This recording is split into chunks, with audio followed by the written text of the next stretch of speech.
Welcome to our channel, The Language Lab. I am Professor Poonam. In this video, we will attempt to gain an overall command of sentence structure. So, let's begin. English grammar is very important aspect of sentence structure.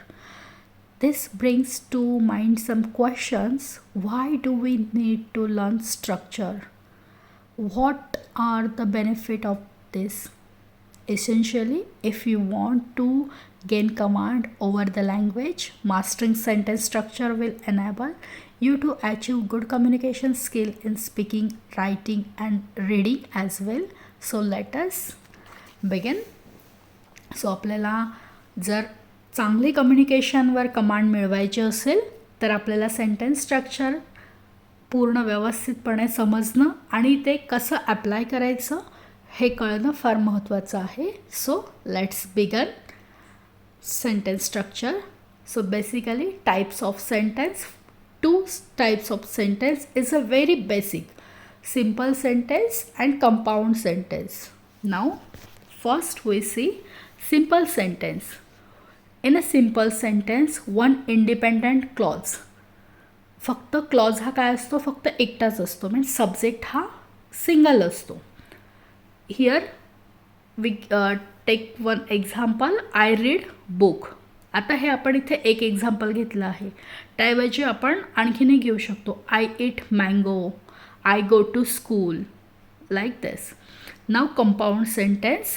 To independent clause joining by a conjunction. आता first सेंटेन्समध्ये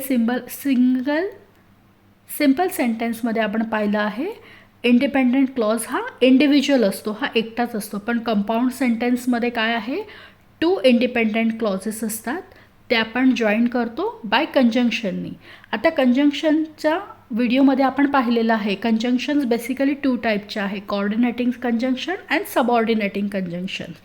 so आता आपण इथे example पाहूया. I read books and I write stories. म्हणजे मी book वाचतो आहे आणि सोबत त्याची गोष्टही लिहितो आहे. तर तुम्हाला कंजंक्शनची पूर्ण माहिती घ्यायची असेल तर तो व्हिडिओ नक्कीच पहा. त्याची लिंक मी खालती डिस्क्रिप्शनमध्ये देते. Now sentence of components. Basic 4 sentence of components आहेत. Subject, predicate, object and modifiers. So आता फर्स्ट आपण सब्जेक्ट पाहूया. सब्जेक्टचं काम काय आहे सेंटेन्समध्ये. Subject mention who or what the sentence is about. काय सब्जेक्ट काय रिप्रेझेंट करत असतो की कोण आणि काय काम करत आहे ते, किंवा कशाबद्दल सेंटेन्स आहे ते सब्जेक्ट मेन्शन करतो. इथे आहे द कॅट. बेसिक घेतलेलं आहे the cat. Cat is a subject. Now predicate. प्रेडिकेटमध्ये इथे आपण काय करत असतो, एखादं विधान करत असतो किंवा एखादं विधान सांगत असतो.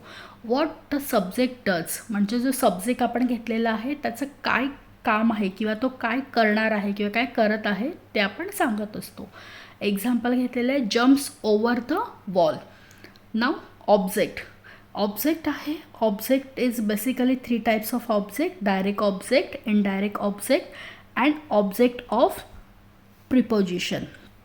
सो ऑब्जेक्ट म्हणजे आपण काय म्हणतो, कशासाठी याचा उपयोग करतो. तर ऑब्जेक्ट काय करतो आहे, ते रिसीव द ॲक्शन. ॲक्शन काय करते ते रिसीव करत असतो. सो ऑब्जेक्ट काय आहे, object typically follow the verb and answer the questions what or whom in relation to the verb. म्हणजे काय रिलेशन आहे हे वर्बचं ऑब्जेक्ट हे आपल्याला दाखवत असतो. सेंटेन्समध्ये काय रिलेशन आहे ते. Now modifiers. Modifiers adds details to sentence. Modifiers काय करत असतो, सेंटेन्स आहे तो आणखीन व्यवस्थित चांगल्या प्रकारे इन्फॉर्मेशन प्रोव्हाइड करण्याचं काम करतो. क्विकली आणि ब्युटिफुल. इथे आपल्याला एक्झाम्पल घेतलेले आहेत. नाव कॉमन सेंटेन्स पॅटर्न. आता हे जे पॅटर्न आहेत हे पॅटर्न यूज करून आपण प्रत्येक सेंटेन्स बनवत असतो. आता हे कोणते कोणते आहेत पाहूया. फर्स्ट आहे subject plus verb. Subject plus verb हे अगदी बेसिक सेंटेन्स पॅटर्न आहे. इथे एक्झाम्पल घेतलेलं आहे birds fly. Then second sentence pattern आहे subject plus verb plus object. आता इथे एक्झाम्पल आहे she eats apple. She is a subject. Verb काय आहे, वर्ब म्हणजे क्रिया काय करते, खाण्याची क्रिया करते, eats. Object is apples. Now subject plus verb plus complement घेतलेला आहे. इथे काय ही इज हॅपी म्हणजे सेंटेन्स काय केलेला आहे पूर्ण तयार झालेला आहे. ह्याला आपण काय म्हणतो आपण subject plus verb plus complement. Then subject plus verb plus indirect object plus direct object. आता आपण पाहिलेलं आहे ऑब्जेक्टचे पॅटर्न आहेत, इनडायरेक्ट अँड डायरेक्ट पण आहे. सो ह्या 4th सेंटेन्समध्ये आपण घेतलेलं आहे शी गेव हिम अ गिफ्ट. आता इथे आपण हे बेसिक 4 पॅटर्न घेतलेले आहेत आणि त्याचे 4 सेंटेन्स घेतलेले आहेत. पण ह्याच्या व्यतिरिक्तही आपण बरेचसे सेंटेन्स वेगवेगळ्या उदाहरणामधून घेऊ शकतो. तर हे सेंटेन्स पॅटर्न आहे, हे आपण यूज करून प्रत्येक वेळेस सेंटेन्स बनवतो. आता ह्याचा उपयोग आपल्याला कशासाठी होतो? कम्युनिकेशनवर क्लिअर कमांड मिळवायचे असेल तर मिनिंगफुल सेंटेन्स तयार करणं गरजेचं आहे आणि आपल्याला वेगवेगळ्या एक्झाम्समध्ये क्वेश्चन विचारले जातात. So tips for writing better sentence heading. आता आपण सेंटेन्सचे कंपोनेंट्स पाहिलेले आहे, पॅटर्न पाहिलेले आहे. आता जर रायटिंग स्किल इम्प्रूव्ह करायची असेल तर काय करावं लागेल? How to improve your sentence structure हे 1 by 1 पाहूया. Understand the basic tips. Learn the components of sentence such as the subject, verb and object and understand how they work together. Sentence तयार करत असताना सेंटेन्समध्ये सब्जेक्ट, वर्ब, ऑब्जेक्ट काय काम करत आहेत एकत्र हे ऑब्झर्व करायचे आणि त्याच्यानुसार आपण पुढचे वेगवेगळ्या प्रकारचे सेंटेन्स तयार करायचे. Why this important? आता हे महत्त्वाचं का आहे बरं? A solid foundation helps you write sentence are clear and grammatically correct. आता इथे आपण 2 एक्झाम्पल घेतलेले आहेत बघा. फर्स्ट सेंटेन्स घेतलेलं आहे रनिंग फास्ट द डॉग. जर आपण हे ह्या प्रकारे लिहिलं तर रॉंग वाटतं, पण त्याचऐवजी जर ते आपण इथे सेकंड सेंटेन्स बघा, the dog is running fast. आता दोन्ही सेंटेन्सचं ऑब्झर्वेशन केलं आहे तर सब्जेक्टही घेतलेला आहे आपण, ऑब्जेक्टही घेतलेला आहे, वर्बही घेतलेला आहे, पण तो जो अरेंज करण्याची जी प्रोसेस आहे तिचं आपण प्रॉपर फॉलो केली तरच त्या सेंटेन्सचा किंवा जे तुम्ही वर्ड अरेंज केलेले आहेत त्याचा मीनिंग तयार होणार आहे. Now next use varied sentence type. आता वेगवेगळ्या प्रकारचे सेंटेन्स कसे बनवायचे त्याचे आपण टिप्स पाहूया. व्हिडिओ थोडा लेंदी आहे पण थोडा व्यवस्थित पाहिला तर नक्कीच सेंटेन्सेस स्ट्रक्चरवरती तुम्ही कमांड मिळवून इंग्लिश लँग्वेजवर डेफिनेटली कमांड मिळवण्यात यशस्वी राहाल. सो सेंटेन्स आता टाईप्स ऑफ सेंटेन्स आहे mix simple, compound complex and compound complex sentence in your writing. आता आपण simple sentence structure and compound पाहिलेलं आहे. सिम्पलमध्ये काय म्हणतो आपण? She enjoys reading. कंपाऊंडमध्ये she enjoys reading and she also loves writing. So कंपाऊंडमध्ये आपण काय करत असतो? कंजंक्शन 2 क्लॉज आहेत, आपण कंजंक्शन ॲड करतो. आणि कॉम्प्लेक्समध्ये आपण काय करत असतो? कॉम्प्लेक्स सेंटेन्समध्ये आपण काय करतो आहे या सेंटेन्सवरूनच पाहूया आपण. Because she loves books she spends hours in the library. म्हणजे काय आहे? एकच प्रकारचं सेंटेन्स आहे पण त्याचे वेगवेगळ्या टाईपनुसार ते प्रेझेंट करण्याची चेंज केली गेलेली आहे. Next avoid run sentence and sentence. आता काय ह्याचा अर्थ ते पाहूया. Ensure sentence in complete and doesn't run unnecessary long. खूप लेंदी सेंटेन्सही उपयोगाचे नाही. बरं ही टिप सांगितलेली आहे. Run ons confuse readers and fragments leaves ideas incomplete. For example run on. आता आपण फर्स्ट सेंटेन्स पाहूया. I went to the store I bought apples. सेकंडमध्ये काय सांगितलेलं आहे? I went to the store and I bought apple. म्हणजे दोन्ही सेंटेन्समध्ये आपल्याला काय केलेलं आहे? First sentence and second sentence जर आपण पाहिलं तर सेम आहे पण मायनर चेंज आहे तो काय आहे? क्वामा दिलेला आहे. म्हणजे सेंटेन्स तयार करत असताना किंवा बोलत असताना आपण कुठे थांबायचा, कुठे पॉज घ्यायचा हेही आपल्याला व्यवस्थित कळलं पाहिजे. आपण लास्ट सेंटेन्समध्ये पाहिलं जिथे आपण क्वामा पुट केलेला आहे. ज्या सेंटेन्समध्ये कॉमा दिलेला आहे तिथून काय होतं? सेंटेन्स बोलण्याचा टोन आपला चेंज होतो किंवा आपल्याला कळतं की पर्टिक्युलर कुठे थांबायचं आणि ते सेंटेन्स ऐकताना किंवा वाचताना पण चांगलं वाटतं. आता नेक्स्ट आहे कॉमा पंक्च्युएशन मार्क्स. आता इथे एक्झाम्पल बघा. फर्स्ट सेंटेन्समध्ये काय घेतलेलं आहे, लेट्स एट ग्रँडमा. आता लेट्स एट ग्रँडमा म्हटलं आहे की ह्याचा आपण जर शब्दशः मिनिंग घेतला तर चेंज होतो, बट सेकंड सेंटेन्समध्ये तेच काय घेतलेलं आहे, लेट्स इट ग्रँडमा. म्हणजे इटच्या आफ्टर काय केलेलं आहे, पंक्च्युएशन मार्क कोणता दिलेला आहे, कॉमा दिलेला आहे. ह्याच प्रकारे आपण एक्सक्लेमेटरी साईन म्हणजे ज्या प्रकारे आपण बोलत असतो जर त्या प्रकारे आपण लिहिण्यामध्ये सुद्धा पंक्च्युएशन मार्क जर प्रॉपर दिले तर आपली ती राईटिंग स्किल तर डेव्हलप होतेच, सोबतच आपली प्रोफेशनल वेमध्ये रीडिंग आणि रायटिंग स्किल इम्प्रूव्ह होण्यासाठी आपण हॅबिट डेव्हलप करतो. Next is keep sentence concise, म्हणजे avoid unnecessary word and be direct. म्हणजे जो आपण खूप सारं इंट्रो देतो तो इंट्रो देण्याचा काही गरज नाही. आपण सिम्पल आणि सुटसुटीत जर वर्ड लिहिले तर त्याच्यातून आपल्याला खूप चांगल्या प्रकारे माहिती मिळत असते. Because concise sentence are easier to read and more impactful. For example first sentence पहा आणि सेकंड सेंटेन्स, आपण दोन्हीमध्ये काय डिफरन्स आहे ते पाहूया. फर्स्ट सेंटेन्स दिलेलं आहे, at this point in time we are experiencing rain, आणि सेकंड आहे, इट इज रेनिंग नाव. आता दोन्ही सेंटेन्समध्ये पंक्च्युएशन मार्क हे प्रॉपर दिलेलं आहे, पण जो सेंटेन्स सांगण्याची पद्धत आहे सेकंड सेंटेन्समध्ये शॉर्ट बट स्वीट्समध्ये सांगितलेलं आहे, इट्स इज रेनिंग, म्हणजे आता सध्या पाऊस चालू आहे.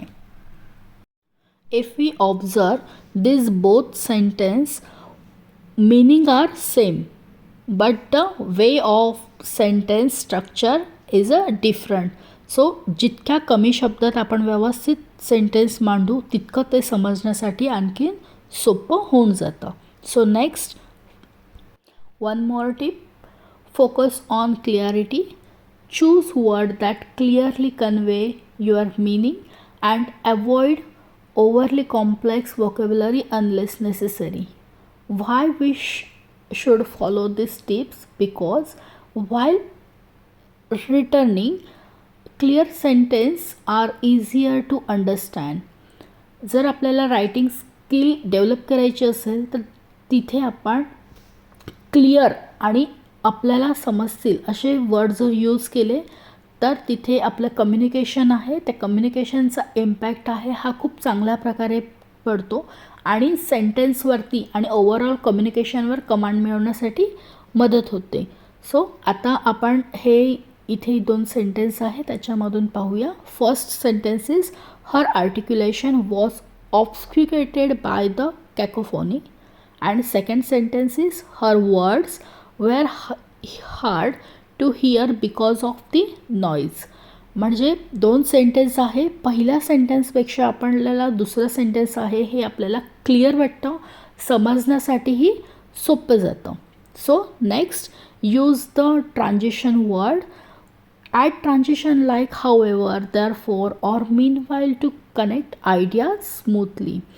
व्हाय we use another one transition word?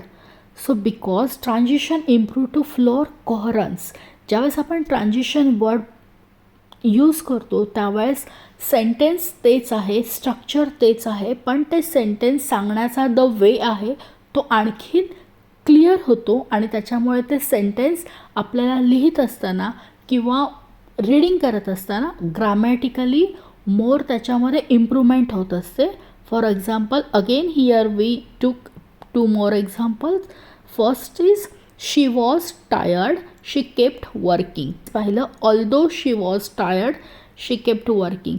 म्हणजे सेंटेन्स मोर नॅचरल होण्यासाठी त्याचा वे आहे तो नॅचरल होण्यासाठी आपण we should use transition word. Reading, writing, listening आणि स्पीकिंग हे 4 कीज आहेत कम्युनिकेशनच्या आणि कोणतीही लँग्वेजवर कमांड मिळवण्यासाठी 4 कीज आहेत. आता आपण नेक्स्ट पाहूया reading. Why hearing you are writing helps you find issue that are easy to miss when reading silently. ज्यावेळेस आपण मनातल्या मनात आपण जे म्हणतो की मी डोळ्यांनी वाचतो त्यावेळेस होतं काय की जे काही वर्ड्स आहेत तर ते वर्ड्स आपण मनातल्या मनात तर आपण इझिली वाचू शकतो, पण त्या शब्दांचा उच्चार किंवा जे प्रोनाऊन्सिएशन आहे ते जर प्रॉपर वेने होण्यासाठी मदत घ्यायची असेल तर आपल्याला रीडिंग हे लाऊडली म्हणजे मोठ्याने वाचणं गरजेचं आहे की जेणेकरून ते शब्द आपल्या कानावर पडतात आणि नेक्स्ट टाईम तो शब्द वाचताना आपल्याला इझी जातो किंवा कम्युनिकेशन स्पीकिंग रायटिंगसाठीही त्या वर्ड्सचा नक्कीच आपल्याला मदत होते. We expand your vocabulary, so learn new words and their uses to avoid repetition and make your sentence richer. So why this is necessary? Because a varied vocabulary makes your writing more engaging. ज्यावेळेस आपण वाक्यांमध्ये शब्दांचा पुनर्वापर करतो त्यावेळेस ते वाक्य ऐकायला आणि लिहायलाही बोरिंग आणि त्याचा इम्पॅक्टही वेगळ्या पद्धतीने पडत असतो. त्याऐवजी जर आपण तिथे नाऊनऐवजी प्रोनाऊन जे आपण रिप्लेस करतो सेंटेन्समध्ये ते ह्या करतात की जे सेंटेन्स आहे त्यांचं रिपिटेशन टाळण्यासाठी. सो इथे रिप्लेस, आता कोणते शब्द आपण रिप्लेस करू शकतो? जिथे आपण सेंटेन्समध्ये गुड घेतलेलं असेल, गुड ऐवजी आपण तिथे एक्सलंट घेऊ शकतो. रिमार्केबल ऐवजी आपण आउटस्टँडिंग घेऊ शकतो. ह्यासारखेच एकाच अर्थाचे पण वेगवेगळे शब्द घेऊन आपण आपलं सेंटेन्स किंवा आपलं जे पॅराग्राफ जो आपण लिहिलेला आहे तो आणखीन चांगल्या प्रकारे रिप्रेझेंट करू शकतो. नाव let's regular practice if you want to do overall gain command in this language. So you must reading, writing, speaking and listening on a regular basis. ह्या ज्या काही या व्हिडिओमध्ये दिलेल्या छोट्या छोट्या टिप्स आहेत ह्या जर तुम्ही वापरल्या तर नक्कीच तुम्हाला ह्या हेल्पफुल ठरतील. अशाच हेल्पफुल टिप्स मिळवण्यासाठी चॅनलला सबस्क्राईब करा, व्हिडिओ आवडल्यास लाईक करा आणि आपल्या मित्रांसोबत शेअर करा. Thank you for watching.